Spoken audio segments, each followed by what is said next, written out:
बिस्मिल्लाहिर्रहमानिर्रहीम। Welcome back to my YouTube channel.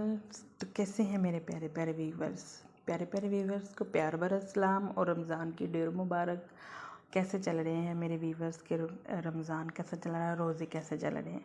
ठंडे मीठे चल रहे हैं, बड़ा ही अच्छा मौसम है। तो मौसम की मुनासिबत के लिहाज से मैं आपके लिए बहुत ही स्पेशल किस्म की सब्ज़ी की रेसिपी लेके आई हूँ, कैबिज एंड पटाटो की सालन की। तो आप भी बनाएं और रात का लंच जो है इंजॉय करें। तो बहुत ही मज़ेदार बनती है और बहुत ही डिलीशियस और फ्रेश जो है वो आ रही है कैबिज। तो आप भी बनाएं और अपने घर वालों को इंजॉय कराएं। तो सारे स्पाइसेस मैंने बहुत लो स्पाइसेस के साथ बनाया, ज़्यादा मसाले नहीं डाले, सिर्फ घर के देसी मसाले डाल के तो उसके साथ बनाई हैं और बहुत ही यमी और मज़ेदार बनी है।